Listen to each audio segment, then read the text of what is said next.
husband and wife became accidental landlords after paying $200,000 over asking price on their Bay Area home and then deciding not to live in it. Now they're losing $1,200 a month. I'm Tony, and this is Real Estate Investing and Landlord News.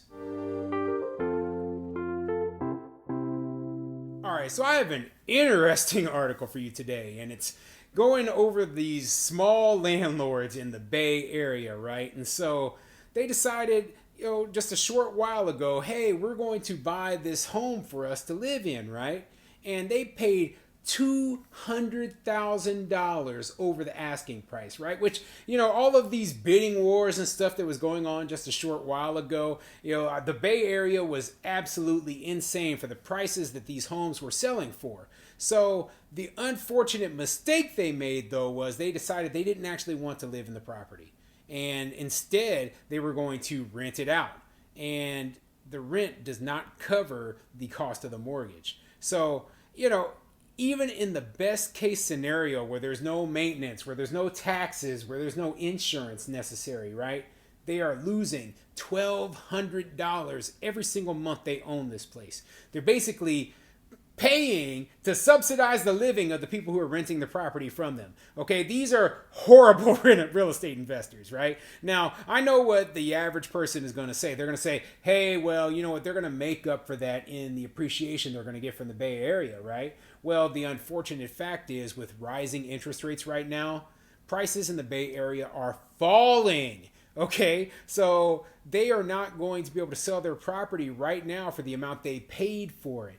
Because they paid so much over asking price, they basically shot themselves in the foot. The best case scenario for them would have been for them to actually live in the property themselves, okay? Because right now they're paying, whatever rent that they owe for the place they're currently living, and they are paying to subsidize their tenants who are living in the property. So yeah, they made huge mistakes, and these are the sort of mistakes that I see very often with people who are beginning, landlords. They just started off becoming a landlord, and they think that, oh well, this will work out if we do it this way or that way. No, you got to run the numbers, okay? You got to figure out the way to make it work. There are ways to be a landlord in the Bay Area, a very expensive area. You can do it and still make money, but you can't do it like this, okay? So before I get into the article, go ahead, hit the like and subscribe button. Maybe leave a comment down below. Let me know what you think, okay? Would you pay $200,000 over asking price for any home? I know I sure wouldn't, okay? When I was looking for a home for my family to live in, I did say, okay, the bidding wars and such were going on. I was like, okay, am I willing to pay over asking price for a home, right? And what it came down to was no, I wasn't. I said, I will wait for homes that are less in demand, and then I will be the only person making offers on them, and I will be able to bid for less than the asking price. And that is exactly how I got the home that I'm in right now, okay? So yeah, the home that I'm in right now, they wanted $475 for it, and I ended up paying $460 because I was the only one, and I wasn't desperate either. I already had a nice house that I was living in before.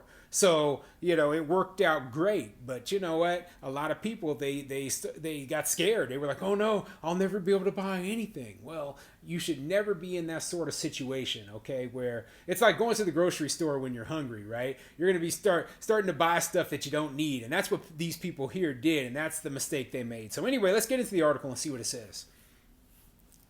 This article is coming from MarketWatch.com, and it says, my wife and I live an average life in the Bay Area making $320K. Last year, we bought a house for $200K over asking. Now, we don't want to live in it. Should we get professional help? And this is like an advice column, right? And so I'm not going to read the answer that the article actually has to it, but I am going to answer it myself as I go through the question. So anyway, let's get into it. Question. I was a victim of FOMO, fear of missing out, during the housing market craziness and bought a house for $200,000 over asking price. Now house prices are coming back to reality and I feel like I lost my hard-earned money. I don't know what to do as I am living with constant stress thinking that I made a big financial mistake. Now, I'm not sure if I should consult a financing advisor for better decision making and long term investment planning. My wife and I are in our 30s and are working in the Bay Area making about $320,000 combined yearly. We live an average life and watch every dollar that we spend. We bought our first condo in an average neighborhood back in 2016 as we didn't have kids at that time and we wanted to stay close to our job location since we both had to go to the office pretty much every day. In 2021, we had a child and started thinking we needed more space. We wanted a good, safe neighborhood, good schools, and a good work-life balance with a hybrid work option. I started to look for a place with these needs in mind, knowing that the housing market was crazy and we would need to go over the asking price. We found a house, nice neighborhood and schools, however, very far from our job location and not big as we wanted, and put an offer $200,000 over the asking price. We were disappointed as our prior few offers were not selected. We closed the deal in March of 2022 and went for a vacation because we really wanted to recharge. This is not the best story, right? And a lot of people aren't going to feel sympathy for these people because they have such a high income. They make $320,000 a year, which puts them in just basically the highest income classification in the entire country. Now, keep in mind the Bay Area is expensive, right? But even with the cost of living in the Bay Area, $320,000 is pretty good income, okay? And if you're able to offer a $200,000 over the asking price for a home and go on a vacation immediately afterwards, you're doing pretty good, okay? You're not in any sort of financial trouble. So these people aren't going to get a lot of sympathy from most people, right? But I'm not most people. I feel bad for these people. They didn't know what they were doing, and just consider it the same as somebody saying, hey, I was trying to buy a house for 200 grand, right? And I paid 220 grand for the house, and that was way over my budget. Just consider it like the same as that, okay? Just think of the numbers a little bit smaller so that you can be a little bit more sympathetic for them if you live in the Midwest like I do. After coming back from vacation, we didn't end up relocating to the new house because I wasn't sure that I'd be able to go that far from my job's location and from our current friend circle. We decided to stay at our condo we bought in 2016, and we rented our house. The house that we bought this year. Monthly mortgage is $4,450 inclusive of everything. However, we're only getting $3,250 in rent. I feel like I made a very bad financial decision and am doubting my skills to manage finances, investments effectively. What should we do? Right? And so he says that, or let me make sure, is this a guy or a girl? Well, it doesn't really matter, right? They say that the mortgage is $4,450 inclusive of everything, right? Now, I'm assuming by when they say inclusive of everything, they mean, mortgage, taxes, insurance, if there's any PMI.